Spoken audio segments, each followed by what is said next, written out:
Welcome to Event Radio, covering local drag racing, stock car racing, motorcycles, go-karts.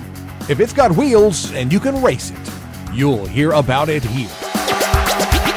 Event Radio is motorsports radio on steroids. Now, let's join your hosts, Spivey Williams and Terrible T Guy.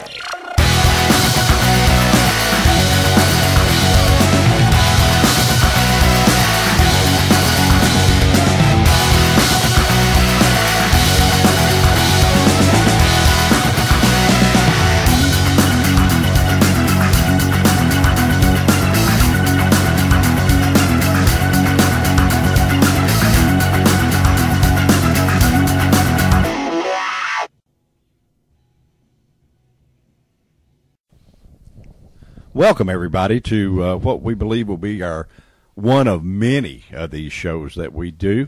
We want to welcome you to Event Radio, and we're going to do stuff a little bit different than probably what you have heard in the past. This show especially, we're going to have a lot of fun with this one, mainly because we felt like that our show would be different than any that are out there, for the simple fact that both myself, my name is Spivey Williams, and my co-host buddy over here that we've been buddies since we were a kid, Mr. Terrible T Guy. We're brothers by different mothers. Brothers by different mothers. All right. Anyway, we grew up together. Neither one actually had a job in radio, really, until just recently. But we both were professional racers. So when we get to do these interviews, our show will be different from just about any one you listen to, because we've sat in the seat, we've held the handlebars. We know when the guys are telling the truth and when they're shooting us a line of BS, you know. So we'll be able to answer, even for our callers when we start taking them a little bit later on, questions that you may have that the normal talk show host won't be able to answer for you, but we'll be able to. It's a deal sort of, I don't know, like you see, heaven forbid, NASCAR race, but now they're bringing in, even your motorcycle races, they're all bringing in the racers that are either retired or they whatever, you know, like Darrell Waltrip, like Freddie Spencer on the motorcycle stuff, like, you know, no matter what you watch or on TV and Speed Channel or wherever you go, they've got the guys on there that they're now adding to the broadcast team that have actually done it, and fortunately T and I grew up sort of in the race mode and not too many other modes like most kids, and we got to do that stuff for real. And so we're going to spend this show telling you a little bit about us. So when we get to doing this real fast, real good, real long for a lot of different people, and instead of us being the ones that are interviewed, we now get to sort of put the other hat on and be the interviewer. So that's primarily what we're going to do. But this show, we're going to have a little fun with you. We're going to tell you some silly stories that happened to us both on and off the racetracks, and we're going to tell you a lot about how we got to this point in our lives, you know, that why we think that we'll be able to bring you some really interesting shows and some of the fun stuff that goes on at the racetrack that you sure don't see on TV and you sure don't hear on the radio and stuff like that. So I get to formally, I guess, introduce my buddy, and we've actually been friends for, oh Lord, over 50 years. Over 50. Well over 50. We won't say how many over 50, because then our sweet wives here would hit us, you know, and say we're not that old. And of course we got child brides. So anyway, robbed the cradle. Yeah, we robbed the cradle, right? But anyway, we actually started, both of us started our race deal on go-karts. We actually started doing that about, I don't know, 8 years old? 7 or 8 years old at Beach Bend. 7 or 8 years old at Beach Bend. And boy, to tell you a little more about T is a multi-time speedway champion, flat track champion. I was a drag racer the whole time, finally finishing up with a double B alcohol funny car and finishing sixth nationwide with the IHRA series, and had a ton of fun. But back to the go-karts. When we started racing go-karts, your dad and my dad God rest both their souls, they pushed those things a million miles. If it hadn't been for them, neither one of us could have done it. Well, I know. And Terry's dad, if you ever get into going and checking out the Kentucky Motorsports Hall of Fame, you will see Mr. Elmo Guy in there, and that's Terry's dad. He is a member of the Hall of Fame, and we'll get in and talk just a little later about some of the accomplishments that he did. And but we took off racing go-karts. And, you know, Terry, I don't know about you, but for me, I met some of the dearest friends I've had in my life when we were racing go-karts. We didn't know it at the time, but guys that went on to be superstars in the world of motor racing. Michael Waltrip was one that came and raced Michael with us. Waltrip, yeah, we actually raced go-karts with Michael Waltrip. I became really good friends with the Sterrett brothers. For those of you who have watched Unlimited Hydroplane races, Budweiser. Terry and Billy both drove Miss Budweiser. Billy drove the Miss Madison, so did Terry. But their dad was a two-time world champion hydroplane racer that ran a boat called the Miss Chrysler Crew. While all the other boats had Allison aircraft engines in them, Mr. Sterrett's boat had two supercharged Chrysler motors in it and was the only automotive-powered boat in the world. And, boy, I mean, he went out and just spanked them like a stepchild, you know. I mean, he showed them the way to the deal, and I was real fortunate that snotty-nosed kid, they let me go with them to the Orange Bowl Regatta in Miami, and I got to see how all those really, really rich people live. Because didn't you drive a 3-engine go-kart for them for a while? Yeah, that was funny. 3 engines back then. Well, see what we did. That was really after we stopped physically track racing go-karts. Well, they had these go-karts because me and you had one go-kart apiece. Right. Well, the Sterretts they had a full-time mechanic. They went to the track for those two guys with 6 karts. The baddest of the bad, and they were really hard to beat, you know. And we actually raced those karts over to Ellis Park, the horse track, and we ran over there back that many years ago. But anyway, to fill in your story here, that after they quit racing, they took one of the go-karts, and they all had these 820 West Bend engines on them. And each one had dual carburetors and all that stuff. So they took alcohol back then. Oh yeah, they were on methanol back then. But they all took. I guess Billy did this because he was the engineering one. Terry was a wild child like us. He was young, but he was a wild guy. But Billy took them together, and he took one of the go-karts and mounted 3 of those West Bend engines on there. 2 of them had centrifugal clutches where you could start them, and you spun it over, and it started the middle motor. Well, the fact that I guess they didn't have any clutches left is the reason they couldn't put it on there, or it was such a tight fit they couldn't get it on there or something. I don't know. But then they decided it wasn't quite fast enough, so they wound up putting 4 carburetors per motor, 2 in the bottom and 2 in the top, all of them on methanol. So here, this monstrosity thing that they built, it had, let's see, 2, 4, 6, 8, 10, 12 carburetors that they had to tune, which trust me, they knew what they had. They a guy knew how to do it, right. Well, they had a mechanic on a payroll. I don't see how you drove that thing. I wouldn't get out of the electric chair. It scared me to death. I don't mind telling you. But we took it to Owensboro drag strip, and this thing was so crazy. You had to put it up on a wood block, and you just sat on it and you revved it up, and when the light turns green, somebody kicked it off the block. You know. Well, this thing was a rush. It was running, I think back then it ran in the 9s or something. It was something like that. Oh, yeah, it was quick. It wasn't as quick as our buddy Captain Jack McClure did in the Rocket Go-Kart. By the way, we will have him on the show. He's a good buddy of ours that used to do for Joey Chitwood Thrill Show, and he's agreed to be with us. Kids out there. Yeah, but this thing, we took it to Owensboro drag strip, and we actually won top eliminator over there with this go-kart 3 weeks in a row, and we made the guys with the race cars so mad they asked us not to come back. Yeah, I think Elmo was over that night. Yeah. Well, of course, your dad, he started out, he was the baddest of the bad on the stock cars at Beach Bend when it was dirt. And by the way, for those of you all who don't know, we'll be doing a big show from the Hot Rod Reunion later on, hopefully this week. And Beach Bend was the very first drag strip this side of the Mississippi River. And when they built it, it was dirt. So those guys actually drag raced on dirt.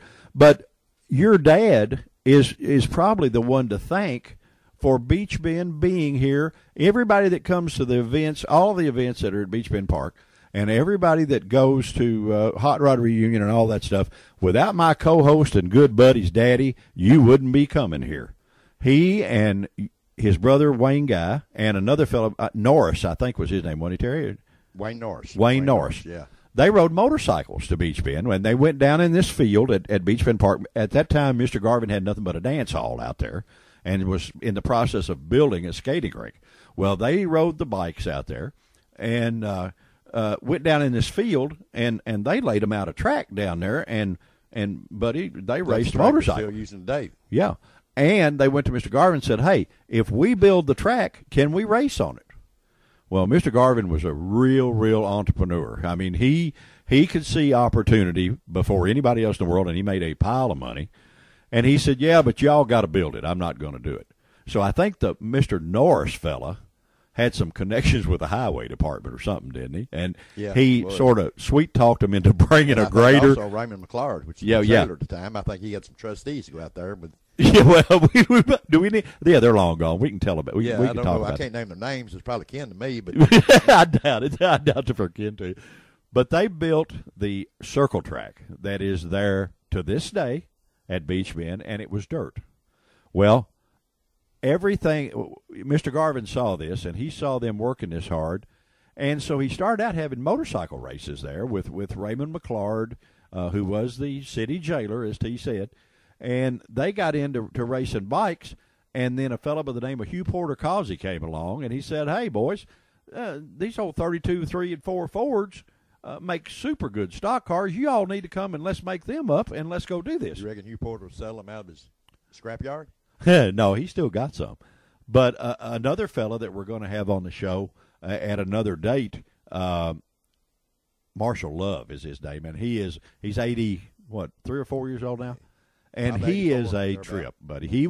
He actually won a bunch of the early stock car races. But to sort of back up here, Terry's dad was the killer driver there, number 711, and you can look through the Motorsports Hall of Fame and see all of the awards and all that stuff that are all on display. But Elmo was the guy to beat, and people came from all over the country, and they turned this little old track into the Sunday Fun Day. I mean, they were drawing crowds back in those early years. We're talking late 40s, 2,000 to 3,000 people on a Sunday. Well, to say Mr. Garvin liked this was a very much an understatement. He thought this was the best thing since white bread, and so they kept on, and they kept on making it better and better and better. Then we roll on closer to the 50s, and drag racing, somebody comes in and says, hey, drag racing is a big deal in California. You need to try that. So Mr. Garvin, being the entrepreneur that he was, he checks it out in California and says, yeah, this is cool, let's build one. And so in about 10 days, they had a drag strip. Actually, they just added on the end of the racetrack. Like at 1 and 2, and then the straightaway 1 and 2, and go past 3 and 4 and go straight on down the track. Yeah, actually, I raced there some as a kid when you actually had to start, and you ran the stock car straightaway, and then you just kept on going down in this field, and that was the drag strip, And what was really cool back then, the drag strip never closed. It was open. It was neat because of street racing. That eliminated a lot of the street racing in Bowling Green, because you could go to the racetrack if somebody wanted to be big and bad. You could go out there in the middle of the night and pair off. Night or any day. Yeah, didn't make any difference. You could go out there and just race your heart out, And that was really a cool thing. Nobody got hurt. Everybody behaved, and it was neat. They ran. Actually, it's the only, and I actually did this. I hate to own up to it, but they actually drag raced in the rain back then. And if it rained, they still ran. And what you did, you got over next to the wall, and there was a special tire that you put on a car called a Butyl tire. And Bucrons. Yeah, Bucron. You remember that. And you would get over next to the wall where the water wouldn't hit for the deal, for the edge, and put that tire there, and you actually drag raced about a half an inch away from the wall as fast as you could get going, and to get out in front of the other guy. and do it. And I mean, it sounds like, well, it was hairy. It was quite a fun thing to do. Before they caught on, Elmo was the only one to have the Bucrons. Yeah, and yeah. If someone come down that's a little faster than him, he'd almost do a rain dance. Wanted to rain. Yeah. Well, there was guys, and there was a fella that Elmo was a good friend of Elmo's. His name was Pete Dorsey. And for you guys that have run up and down the interstates all over this beautiful country of ours, if you've seen a Dorsey trailer, a Dorsey semi-trailer, Pete's family owned that company. And Pete started out and spent probably almost all the money of that company trying to beat Elmo.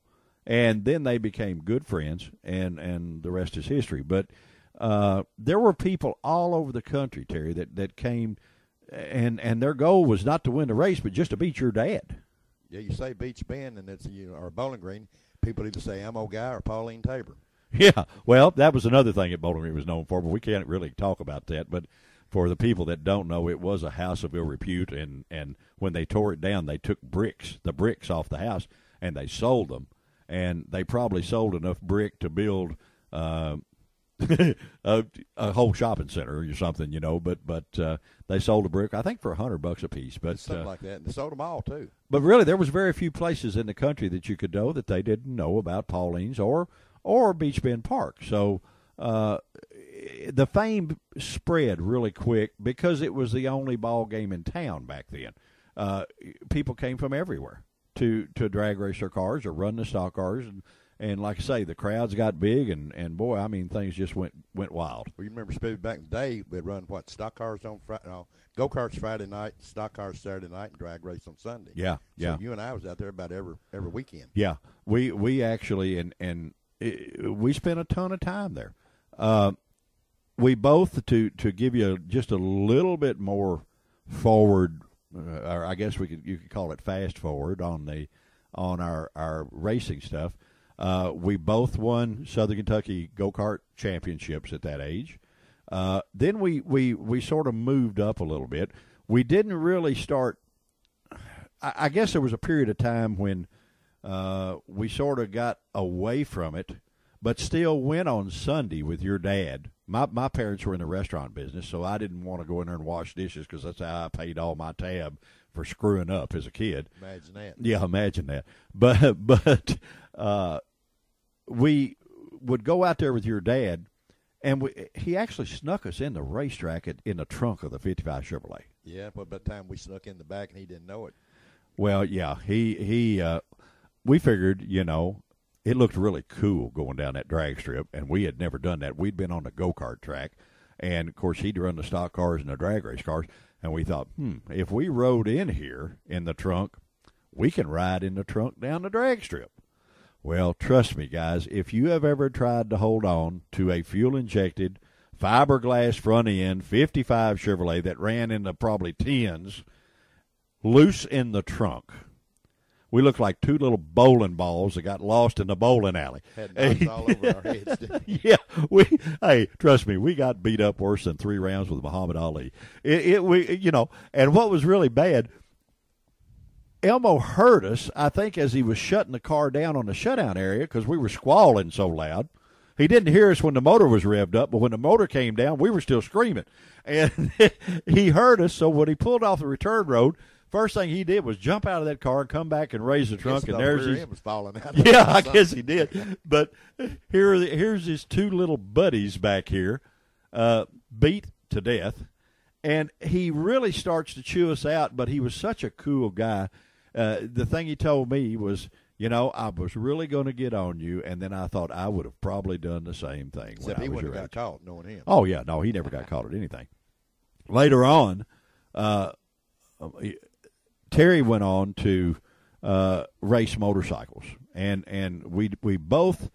I actually tried it on some dirt bikes, on some motocross and some off-road stuff and stuff like that, and I was not real good at it. I had to play equal with the motorcycle. I had to let it ride me about as much as I rode it, and it was I was not good at it. But Terry did a different hand. I mean, Terry took to it like a duck to water and was very good at it. I started drag racing. My dad had a cook that worked at the restaurant, and he had a drag race 54 Ford. which had a flathead in it with all the fancy stuff, the aluminum heads and the two barrels and all that good Have stuff. the dice on the mirror? Yeah, I think so. If All it didn't, right. it needed it, but it did have the moon disc now. It had the old moon hubcaps. But I made a deal. I'd been saving some money mowing yards and stuff like that, and I bought this old car from this guy. But my dad didn't know it, and my dad was sponsoring him with the restaurant because he was his best cook and all that stuff. So he would let him go out on Sundays to the drag strip. The only trick is I got to tag along because he was a good babysitter for me. I wasn't but 14 at the time, and I couldn't drive. I couldn't go anywhere. So my dad would let me go to the drag races with him. Well, the old man never knew that I bought his car. So I got me a fake driver's license, and I entered that car and was driving that car back then. And we won a bunch of races. We would take the trophies back to my dad, and boy, we had this pie counter up there, and he would put these trophies up on top of the pie counter, and he was proud. He'd tell everybody about the race car and his cook and the race car he was sponsoring all the time. His kid was the one that was winning the trophies. That's pretty funny. How long did it take before he figured that out? And well, he figured out most everything I got into pretty quick, but I think one of the officials of the racetrack, or Mr. Garvin one, came in and told him how good I was doing. And he sort of said, "Whoa," and smacked my hand a little bit. But my dad was pretty cool. He knew you never raced on the street. oh no, we didn't do that. I mean, that's something. Well, now we did do that a little later. I have to admit. I did. Well, you didn't, but I did. I But I did that. To beat anything. Well, I know, but that was a little later on. My grandmother lived down in Marion, Kentucky, which is about 100 miles from here. And she was a single lady because my granddaddy had died. And my dad always loved the fact that I would go down and spend time with her on the weekends. That's where you done your street racing. Yeah. At the time, I had a 60 Corvette that had a 327-minute and a 4-speed that was a bad mammer jammer, buddy. And I would go down, and the old man thought I was spending all weekend with my grandmother, and he really approved. And I'd go in there, and she was cool. She was cool with it. Never told him. Very good lady. Oh yeah, you went down, and she never told him. I'd pitch my bag in the house, uncap the headers on the Corvette, and here we'd go. And we'd go into town. There was a place called the 88 Dip. That was all kids in that era. You went to the Dairy Dip and did your thing. And that little town was so cool. You didn't even have to have mufflers. I mean, you could just go. And we picked up street racing. Well, at the time, I was making more money street racing that old Corvette than I was working for my dad all week long. But he thought I was his fair-haired child because I was spending so much time with my grandmother. So that was pretty cool. But after that, got a little more serious. Wound up actually doing a real race car, a 427-66 Corvette that ran really well. And we actually held the A-Sport national record, NHRA national record for a year. The funny thing, back when I was doing radio on another station, I met a fellow by the name of Bruce Larson. I'm sure you people out there will know who he is. He ran all the USA 1 cars, including all the USA 1 funny cars and stuff. Well, back then, the U.S. Nationals, you check the car in out in Claremont at the, I don't know, one of the hotels. Or no, I take that back. It wasn't a hotel. It was the shopping center. You took it to the shopping center, and they did all the tech stuff on the car, but they broadcast all of the stuff that was going on at Indianapolis Raceway Park on the radio. They had a specific channel that you could turn to, and you could listen to everybody and the races before you got there. So you could figure out, well, we go up there on a natural high because we are the record holder. We're the bad guy on the block in the country. And, we go to the thing to tech in the Corvette, and while they're doing it, we're listening to the radio.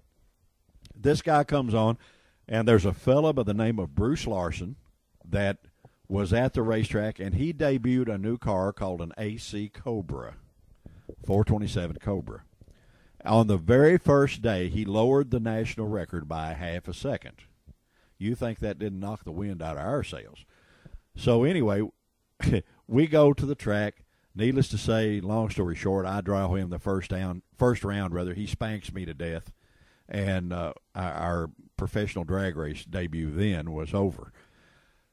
Came home, of course, down in the dumps, that kind of stuff. And then, I don't know what, 30 or 40 years went by, and I wind up interviewing him on the radio, and we had a big time. I said, you remember the little fat kid that you beat at the 1966 U.S. Nationals? He said, no. I said, well, it was a gray Corvette. Oh, yeah, I remember. I said, well, unfortunately, I'm that guy. Well, we wound up getting along really, really well. So while I'm doing the drag race thing, T-Bone, my buddy T-Guy, starts flat tracking motorcycles. You did pretty good at that, You ran races everywhere, really. Yeah, we went to about 12 different states. Huh? 12 different states. 12 states that you went, yeah. And I noticed that you actually won the very first race you ever entered. Yeah, it was at Princeton, Kentucky, riding a 250 Harley-Davidson. 250 Harley. How many guys can say that, Of course, you got to figure by the time I was the only one in the class. No, I know better than that. But we already had a lot of experience with the go-karts and stuff over some of those guys that were starting out racing the bikes. You wound up getting an AMA Pro license at 18 years old. Yeah, you couldn't get. Now you get them at 16, but back then you couldn't get them till you was 18. So you had a lot of experience when before I turned 18, ever. I got my physical. Actually, a good friend of mine forged my physical, and well, we did a lot of that, didn't we? Yeah, boy. And got my license, and then started traveling around the country with Roger Clark. He was the expert during that time, and we hit, like I said, 12, 13 states. Not all in one weekend, but generally we'd hit. I wouldn't think so. Sometimes we'd go back to then you didn't have Indiana, a car to go to Ohio, 12 states in a weekend. In the same weekend, one get rained out, like on a holiday weekend, Memorial Day, something like that. Yeah, which is known for a lot of rain this time of year.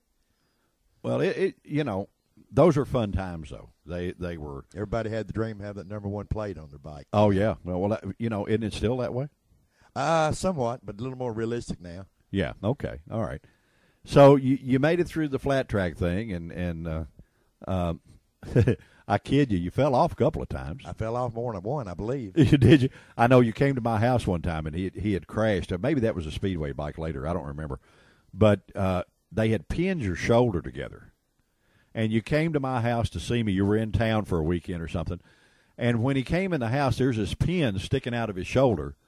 This guy's got a set of rabbit ear antennas for a Walkman hooked to it because it got better reception, and headphones on, just rocking and rolling coming in there. And I said, man, how crazy are you, But you did some silly stuff. Oh, yeah, but luckily we're still here, Yeah. Some of the things going back and forth the races was really more dangerous than the racetrack itself. But isn't that fun, though, when you think about it? Back the coming and going is probably as much fun as the event after you get there. That's another thing that we're going to do on the show. When we go to these events, if there's something really cool in that city, we're going to take you through that so that when you come to the event, maybe either the time while it's going on, if we're doing it live, or if it's one that you hear a repeated show and you think, man, next year I'm going to go to that, we're going to try to take you through the real cool things in the area if we can, or if they'll have us, so to come in a day or two early and check them out.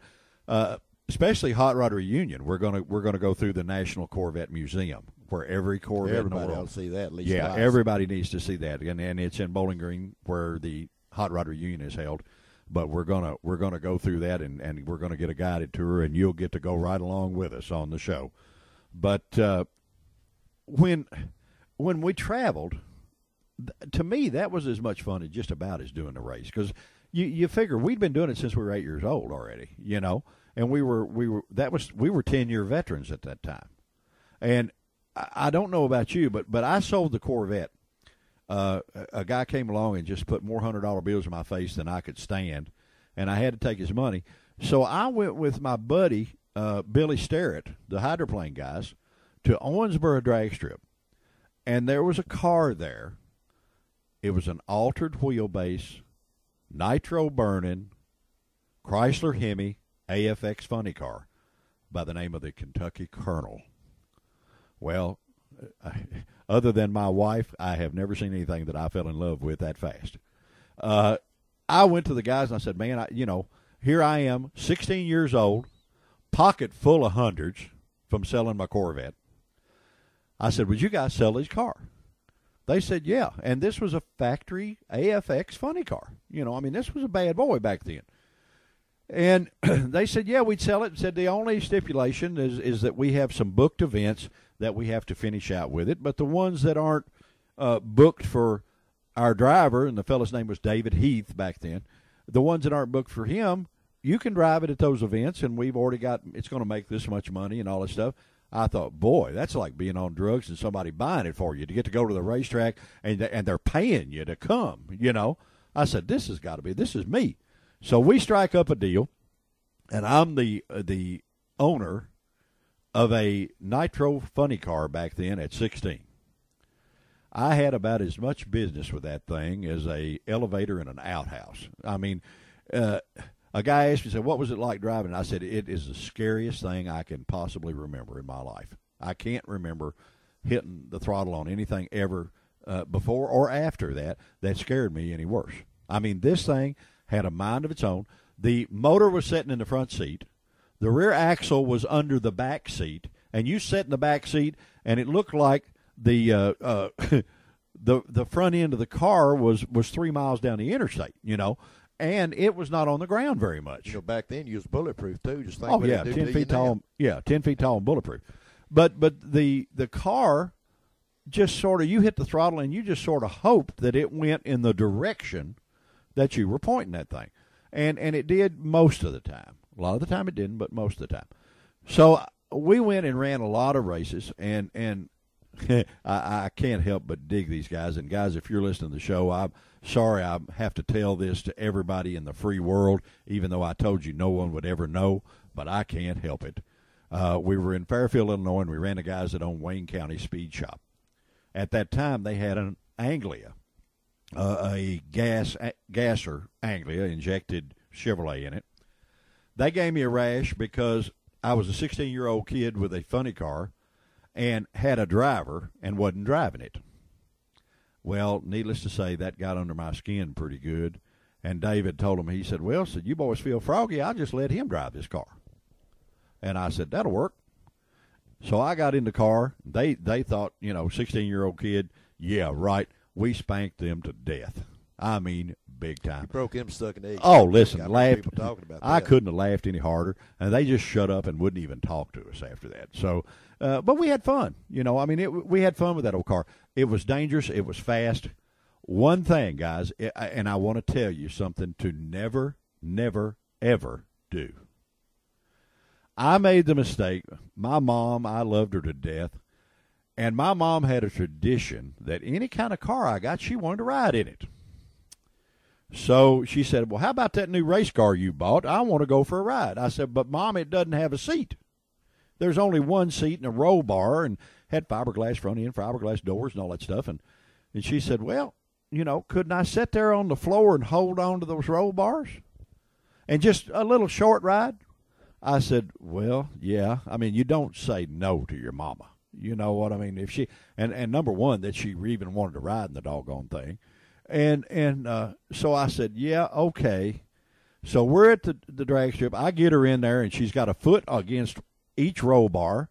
She's sitting back there, sweet as she can be, death grip on each side of the roll cage. Dummy me. Nailed show out, didn't you? Look, Mama, watch this. Nailed. Well, no, I didn't say that, but I nailed the throttle. The front end was waist high in the air, and we ran it about 1/8 of a mile. I never heard the last of that. She came when we got out of that car. She said, "Let me tell you something right now." Did you let her pull the chute? No, we didn't run but 1/8 mile, so we didn't. But in 1/8 mile, Terry, it was running probably even back then 130, I guess, something like that. And the thing, you couldn't hold it in a 40-acre field. But we got out of the car. And she looked at me just as serious and straight-faced. She said, "Let me tell you something. I don't care how many race cars you own. I don't care how many you buy, but you just made your last ride." She said, if you're going to, she said, if you're going to live in my house, you just made the last ride as a driver you're going to make. And I said, yes, ma'am. Well, I pretty much did that. You know, I mean, you don't lie to your mama, right? So I pretty much did that, and we laid out, and you were racing. Had you gotten into the speedway then, or are you still on the flat tracks? I was still in the flat track then. Still on the flat tracks. Didn't then. get the speedway at about 74, 73, 74. Well, we decided that the best thing for us to do was to sell this funny car, take that money, and there was a Kawasaki motorcycle franchise available. T was into it, and I was into it, so let's do it. You know, let's see if we can get this. So we did. We wound up being the Kawasaki motorcycle dealer. And so we sell everybody that even thinks they might want a motorcycle one. And, of course, T ran his bikes out of the shop. You were the parts guy, the parts manager. We all had an official title. I don't know really what we did. It's a wonder we didn't go stone broke, but we didn't. We actually did pretty good. But you were the parts guy, and I got to tell a story on you. I got to tell one story. This is hilarious.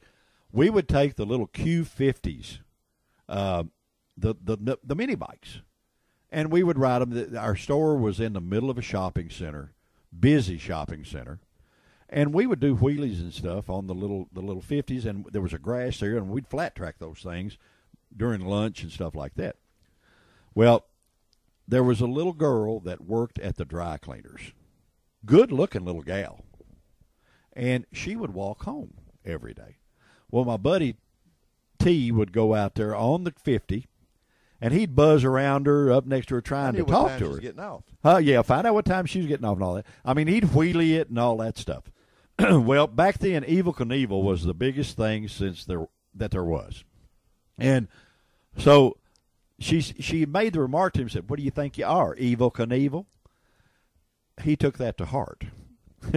He thought, well, she likes Evel Knievel. I'm going to build a ramp and show her. He takes a 55-gallon drum in the middle of a shopping center parking lot. Needless to say, we had a crowd, didn't they? Yeah, we had a big crowd. But takes a board and lays it up there. The little girl takes off walking home, and he goes up and goes around her. He comes around flying on this little 50cc mini bike. He hits the board. The boy has never been into construction. The board was made out of presswood. It wasn't even hardwood. Halfway up the board breaks, head on into the barrel. He leaves elbows, knees, everything in the middle of the parking lot. The poor little 50 bike is laying there running upside down. This girl is double belly laughing at this deal. She's rolling. And you were doing your best. I'm laying here bleeding routine. What was I meant to do this, you know. Yeah, I was hurting all over. What'd she say? What did she say? I can't really repeat that on the radio, I don't believe. Yeah, it had something to do with the fool. Yeah. Oh, okay. But that was one funny story. There actually is one more, and we made it to the. It's a shame when you're trying to run a business and the newspaper comes to you and carries the antics that you do. I mean, it rained and this parking lot flooded. It always flooded. With a little help of plastic over the Well, no, it was actually a metal sign. It's right when jet skis first came out. We took a metal sign and we blocked the drain of this shopping center, and it was about 4 feet deep. I mean, we had our own little lake. We had to wear life jackets. Yeah, I mean, we had our own little lake. Well, we take a jet ski out, and we're riding that thing in the parking lot. You know, the Daily News comes out. They take pictures of T out there on that jet ski. That's and good we advertising for the store, too. Yeah, and we made the front page of the newspaper. Nobody probably to this day has ridden a jet ski in a shopping center parking lot, you know, but we sort of pulled that one off.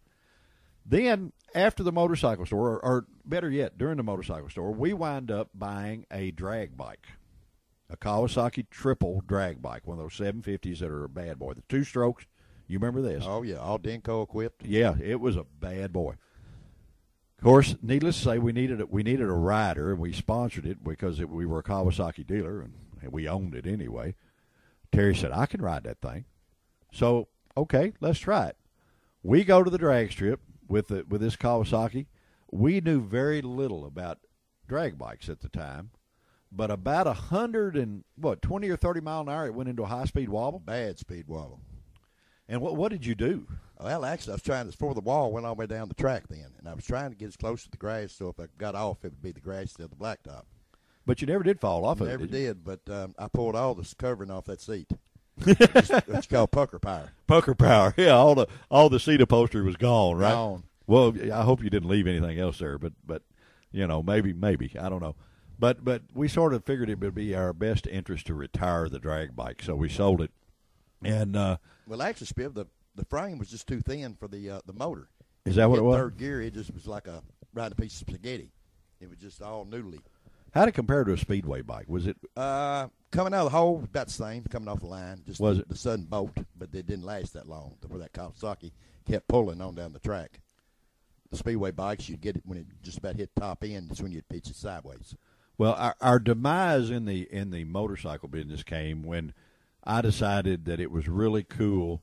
A buddy had an A-fuel dragster, and he wanted one of those 900 Kawasaki's, those bad boys that we were selling. They was the king of horsepower. Oh, I know. And we made a trade. I had a little extra money and from selling the old funny car that I'd stashed back, and we traded him the motorcycle and the cash, and we were the proud owners of an A-fuel dragster. Going back to your funny car, not to interrupt you, but how bad mistake you make for selling it? About as bad as you could. I sold that car. I think I bought it back then for $5,500. We raised a lot of change then. Oh, it really was a lot of money. I mean, the Corvette brought just barely, not much over that. And the car, after all these years, was sold not too long ago. They found it in Detroit or Chicago or Detroit one.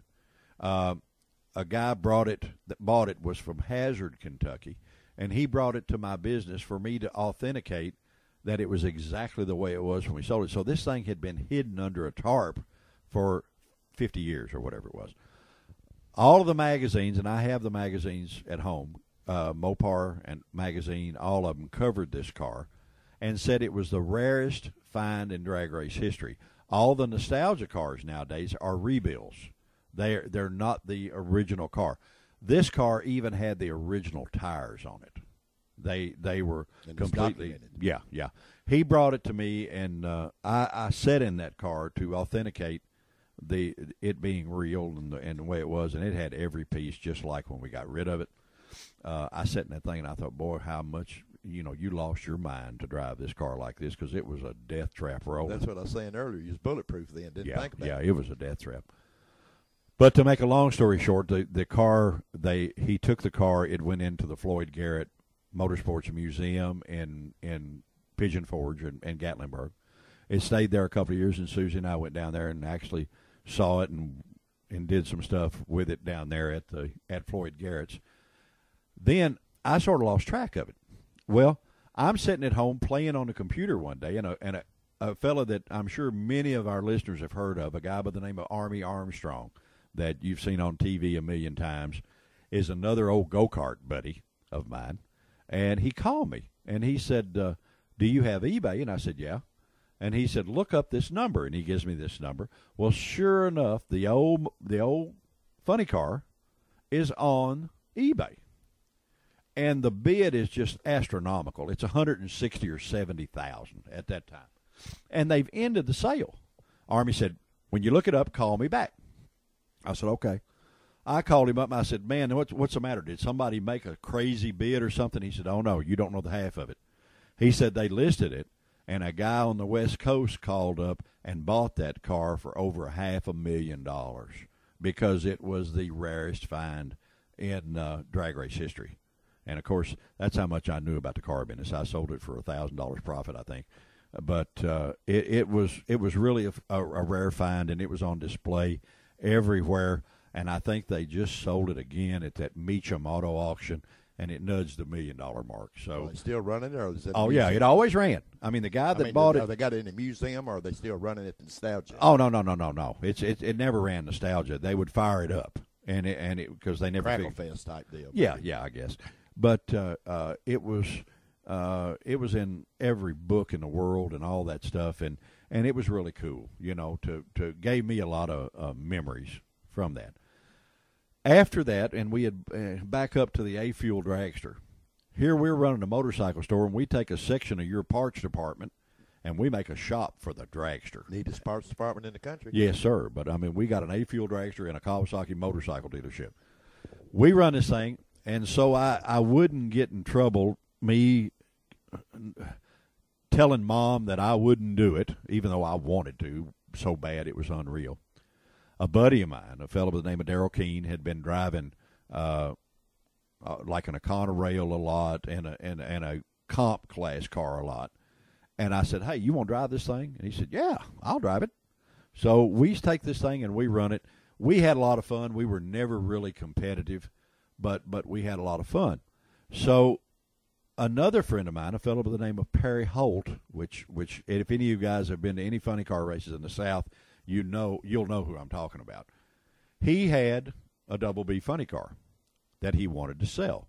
Well, in my stint of when I was driving but without a car, he had a B-gas Austin that I had driven for him.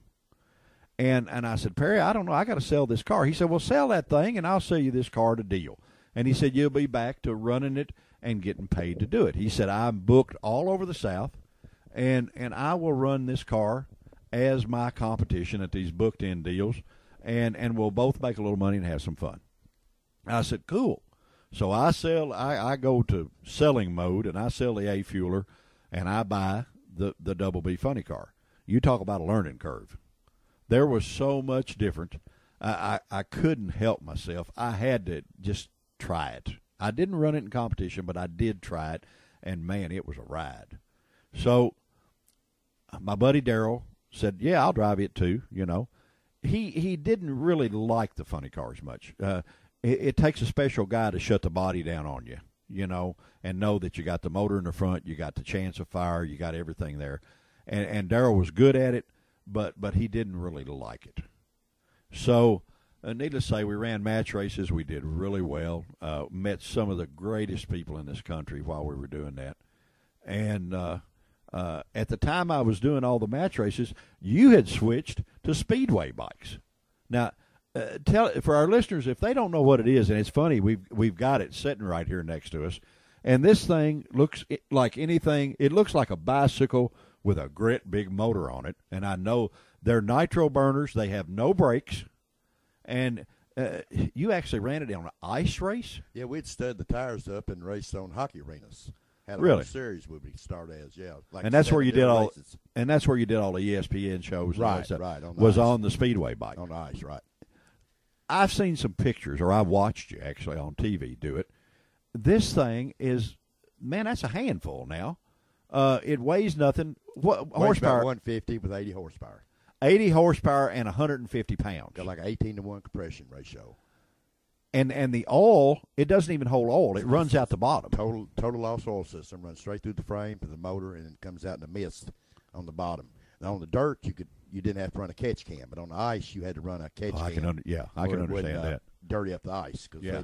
they'd have the ice follies. We followed the ice follies around, where they'd have it say at Evansville, Nashville, where Mickey Mouse and all that bunch gets in and does little musicals. They would have the speedway races. Well, so you actually raced with a kid that was on that Chips show, that Bruce Penhall guy. I never got to race with Bruce, but I knew him and talked to him in California. Is he as nice a guy in person as he was on the show? Yeah, very good. Very good guy. Okay, because he was a cool actor on that Chips deal, and he was a bad boy on a speedway bike, too. He was, he's world champion twice. Was he? Well, you got close. We went and went and watched him win the '82 World Championship in Los Angeles. Did you? Well, this thing, and I'm sitting here looking at it, and that's sort of the disadvantage of radio, is that you can't see it, but it is an awesome piece of machinery. I know you can go down to the Pickers deal in Nashville, the American Pickers store, I guess you could say, that you see on TV, and see one there. They have one in the floor that these guys found someplace, but I've seen you go into a corner. You don't even sit down on them, do you? No, actually, you stand up on it going in to break the rear end loose, and then you kind of ease back on the seat to apply traction to the rear tire, depending on the track, you know. But this thing is in a crossed-up slide. Well, it runs sideways most of the time around the track on a small 10th mile, 8th mile track, and there's no gear shift. You put it in gear and then take off. How fast is it running? On a quarter-mile track, we get up about 85 or 90. Now, on the ice, it's maybe like 40, 45 at hockey arena, but it's like doing it in your living room. It was the tight quarters. Yeah. But 90 mile an hour sideways with no brakes, do you think something's right be wrong with you? Oh, it's a religious experience. Yes, it would be a religious experience, all right. It's one of the best things you ever feel. Well, you won a bunch of races on that thing everywhere. And I know that they just ran a feature story on you in what's the name of that magazine that was up? Grease Monkey Magazine. Grease Monkey Magazine. Yeah, they just had a feature story on terrible T guys. So if you get that magazine, or you can get a copy of it, or go online and look at it, or whatever, you can see it, or you can go on our website and T's pictures there with his awesome little Ford coupe or Chevy coupe. It's Chevy coupe. 35 Chevy. 35 Chevy coupe. Yeah, a little yellow. Looks like an American Graffiti reject, but cool thing. He goes to car shows. Now you've calmed down quite a bit. Or I told somebody the other day that you had calmed down. With you don't ride a speedway bike, although you do have two Hayabusas that every once in a while you and Miss Rose go ride on and stuff. Right, me and Rosie will ride my dad's Hayabusa, and then I've got one too that's stretched and chromed out and everything. But, right. But you decided you missed the racing. Right. So most people that hadn't had their head jarred from falling off this speedway bike would go buy them a regular, either a go-kart or a El Cheapo stock car or something. Not my buddy T. T goes and buys a 130-mile-an-hour shifter go-kart that gets absolutely crazy that you shift how many times a lap? There where we're running at Shelbyville, Tennessee, we're shifting anywhere 25 to 30 times a lap. Dario Franchitti, eat your heart out. You know, I don't know that. Thank goodness for my size, I can't get in one of those because my wife would run me off because I would probably want one. You know, but well, the most fun I've had the clothes on in a long time. Yeah. It's really a lot of fun. Those things are really technically really, really well put together. I mean, it is an all-out race scale car. Down. Yeah, it's a scaled down Indy car, and they're so fast and do it so quick. It's scary. I don't mind telling you, it's scary. I did it that one time, and I fell in love with it. I mean, it's actually a violent little ride. Yeah, you think no go-kart, you think, hey, it's just like a rental car or something, but these boogers will lay you back in the seat. Yeah. Oh, I know. I watched and I enjoy watching you, but I don't believe I'll ever do it. I don't think I'll ever do it. But that's your pastime now that you don't do the motorcycles anymore. Right. Well, I went to vintage racing for a couple of years there, and run the 60-plus class. And but it's a kind of funny thing. The guys that beat me when I was young are still beating me at 60. So it's you reckon is there something? Are you kidding or are you serious? Really, I'm serious. Yeah, you're still racing the guys that you raced in. Not as many. Most of them are either dead or in the penitentiary. But the ones that still alive, they was beating me then. They beat me now, or I was beating them too. You know. Yeah. But, well, a lot of camaraderie, just a good time. It's not cutthroat. You're not out there trying to make a paycheck. It's for a little piece of wood or something. So it's kind of laid back, and it's a whole lot more fun doing that than going to the gym. Well, that's cool, yeah. Well, while you were doing the speedway and getting all the deal, I took and we actually redid the funny car that I got from Perry Holt, and we're still booking it. I mean, we were making good money going to booked-in events, and we wound up going to an event in Florida that got rained out. So on the way home, there was an IHRA points meet at Phoenix City, Alabama. And the guys and I were talking. They said, well, we need to stop. We spent all this money to get down here. We didn't make any money. Let's stop. First round loser in this thing pays like $250, and we'll at least get enough money to pay the gas for this trip, and it won't be a total washout. So I said, good idea. So we go there. We luck up and win this event. Well, we win big money. We get contingency money for the decals on the thing, and I thought, boy, is this cool.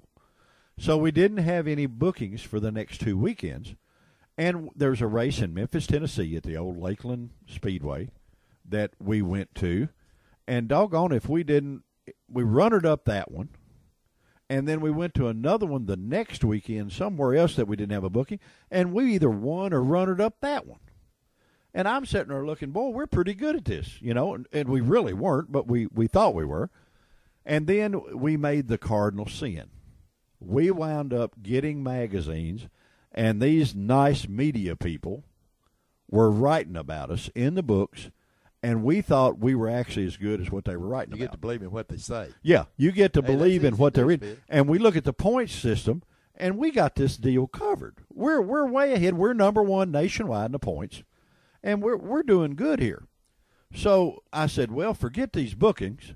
We're going to go run these national points because we're going to win this thing. You know, we become the male ego takes over, and the common sense leaves. And I said, well, we're going to run these things, and we're going to be the world champion. So John Force, look out. Yeah, John Force, you eat your heart out, buddy. Get your bologna and cheese and head back to the west side of the country. Kentucky boys are coming. Yeah, the Kentucky kids after you. So I wind up, Darrell couldn't stand the heat of all the traveling because he had a family and he didn't like that. And so he decided, look, I can't do this. So there were Perry's driver, a fellow by the name of Jimmy Bruce, dear, dear friend, probably, and I will say this to everybody that's listening, he is probably the best natural funny car driver I have ever seen, including John Force, including Dale Worsham, including. Jimmy Bruce is the best there is. He will drive more out of a race car. They actually came up with the saying, checkers or wreckers for him. I mean, he was wrapped kind of loose, wasn't he? No, he wasn't wrapped loose. Car. He knew his own ability, and he would win races in the pits, psych-wise. The other guys, one of the old boy, I remember we would race somewhere, and one old guy came up and said, "Boy, it's awful slick out there." He said, "Well, once you get on top of that wall, you'll never even know it," you know. And so, I mean, that was his answer. He I won't say that he wasn't scared of it, but he could drive the car, and he had the best seat of the pants feel as a driver I've ever seen. So, to make a long story short, we kept on winning races. We kept on doing this. The only problem with my buddy Bruce, it was either win or kill it. There was no in between. So we blew up all kinds of stuff, and all the money we were winning, we were killing the parts and that stuff. Even down to one race, we were in Rockingham, North Carolina, and I had to call my sweet wife and have her get on an airplane and fly down there where we could buy a pair of heads to make it through that event, and which she did. And we went through it, and I think we still made semifinals or something in that one, but that's broad as is long. But anyway, we're still leading the points even after all this chaotic craziness, even though Bruce caught it on fire one time at the U.S. Nationals and drove it burning to the fire crew. And I said, why in the world did you do that? His answer was, well, I was going faster than they were. I could get to them faster than they could get to me. Now, which that's not wrapped loose. Well, but it's good thinking. I mean, you know, they were running 20, and he was running 180, you know. So, yeah, he was right. He got there. But that thing was hot. I mean, it got really hot. It burnt the back of the body off and both parachutes and the rear tires and all kinds of stuff. He didn't care. He got out and went and had a glass of tea. You know, it wasn't a big deal. But anyway, we went on and ran the rest of that season. And we blew up everything but the motor and the truck. And there was still about, I guess maybe 2 months left in the season. And we were leading it, and we sat and watched them pass us until it got down to the 6th place. And then the season ran out, and that's where we finished. So that's our claim to fame. Top 10 is not bad, though, Spiv. Well, no. We were top 10 in our first serious effort, and we were having a blast. And then during that time, I got to tell this cute story on my wife. There was a fella in Cincinnati by the name of Jim Butcher that was a Top Fuel champion. He was, matter of fact, he was the only guy that won a Top Fuel championship with a Chevrolet motor in a Top Fuel car. He had a spare car for sale. My wife, very adventurous lady, beautiful woman, said, I want to drive a race car. I said, okay. So I go buy this rear-engine dragster, bring it home. She's pumped. She's got the body off, and she's cleaning it, and she's rubbing it and all this stuff. And we'd take it down to my buddy Mike Keenum, and we have a custom paint job put on it and all this stuff, and we're building a motor for this thing. She goes to her doctor's appointment. She comes back with tears in her eyes. She said, I can't drive the dragster. I said, what's the matter? She said, I'm going to have a baby. So I lost a driver over getting pregnant, but it was actually pretty cool. I mean, she had the race car, so we sold it to some guy way out where. But she was going to do that, and she actually, even in her older age, we went and did a show down in Orlando, and she did the Richard Petty driving experience. So it sort of runs in the family. I guess on my side, like your side, it just sort of hangs in there. You never lose the urge, and I guess the girls that live with us, they pick up on it, and they know what it's like. They're pretty good to us to not scream at us like a lot of women do, and we've had a tremendous amount of fun. Still having it. Yeah, still having it. Which now we fast forward it to now. I have been doing a motorsports show since 2000. Terry, you started in 2010, and we wanted to do a show that would be more from the racer's point of view. We have done it. We have been in the seat. We have held the handlebars. We have done the things that so many broadcasters have never done. And so that was the reason for Event Radio. That's why it came about. That's why you're listening, is that we got on the channel, and we're going to do our dead level best to bring you the best show that these two old country boys can do. We want you to enjoy it.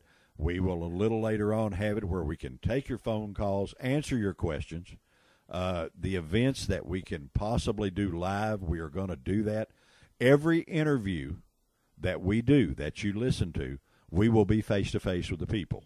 We're not going to try to do this call-in interview. We may, on a couple of cases, for people like our buddy Captain Jack McClure that drove the rocket-powered go-karts and was with the Joey Chitwood Thrill Show. And several other guys that some of T's pro motorcycle buddies that we can't get to. Nikki Hayden, for one, that is the world. Nikki, man, we get Earl and Rose anyway. Yeah, there you go. But Nikki is the world GP many-time Ducati champion. We know a lot of these people, so we're going to be fortunate to be able to bring them to you and let you hear sort of like the stuff that doesn't get told on ESPN or on Speed TV or on some of those things. We've got a ton of good sponsors coming. As of right now, to listen to us, you go to www.eventradioproductions.com. On every page, there is a button that you push, and you can listen to the show. Now, the beauty part about this show over regular radio, after we do the live show, it gets recorded, and it's on demand. So we bring the show to you when you want to listen to it, and not where you feel like Thursday night at certain time, I've got to be there to hear this. You'll be able to click that on any kind of mobile or any kind of internet hooked to device, be it a computer, be it a laptop, be it a smartphone, even down to a smart TV, even though we have one. I don't know how to use it. But anyway, you'll be able to listen to it on that. You'll be able to listen to it on iTunes, on any kind of internet deal. It's a little bit like satellite radio where you don't have to pay a subscription to hear it. So you'll be able to pick us up and listen to it. We promise we will work as hard as any two guys can work to make it both entertaining as well as informative to you. And we plan on having just a lot of fun with it. And, T, what do you think about it? I mean, it's going to be very, very good for everyone, for the spectators, for the racers, anything, participants in any kind of event. And, guys, if y'all see us out there in that golf cart cruising around, come over and talk to us. We'll be glad to holler at you, give us some ideas, and we'll run it by. Yeah, what you want to hear is what we want to do. We don't have a very, very strong schedule. Spivey to sing for us. Yeah, no, we won't do any singing, I promise. We just live close to Nashville. We're not we have no business being on the CMAs or any of that stuff. But we want to bring you the kind of show you want and something that we're proud of doing and you really want to listen to. This time has just flown by. We've had a ton of fun. We have told you about us, a little bit about us. So when you look at the website or you turn it on and hear us and all that stuff, hopefully you'll know that these guys have actually done this stuff. They're not just talking a line of stuff. And we appreciate you listening to us big time. T-Bone, you got anything to say before we end this little deal? I think they really get a kick out of listening to us, getting to know us, and how we roll. And you hear old school, new school. We're the only school. Well, that's about it. We're the only school. Anyway, guys, we certainly appreciate you joining us. Many, many more shows to come. Our next one will be live from the Corvette Museum. We'll tell you all about what's going on there, at what you can expect to see at the museum. We'll tell you everything that's going down, including a brand new motorsports park that is now under construction, that has 2 road courses, a shifter go-kart track. That's what we're talking about. Yeah, even a drag strip in the works. Even so Bowling Green will be a cool place with 2 drag strips, and we'll be running all over. T will do a lot of the motorcycle stuff, and of course I'll try to do the car stuff. But we're not limited to that. We're going to do anything that involves wheels. If it's got wheels and people want to see it and hear about it, we're going to do that. I even talked to a guy that we're going to cover a national soapbox derby race where they have $40,000 soapbox derby cars. So you think we're not in for a fun ride, guys?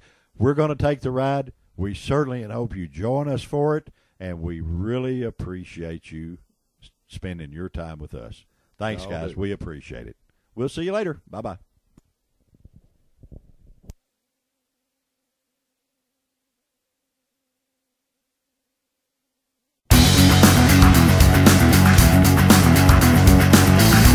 You've been listening to Event Radio, covering local drag racing, stock car racing, motorcycles, go-karts.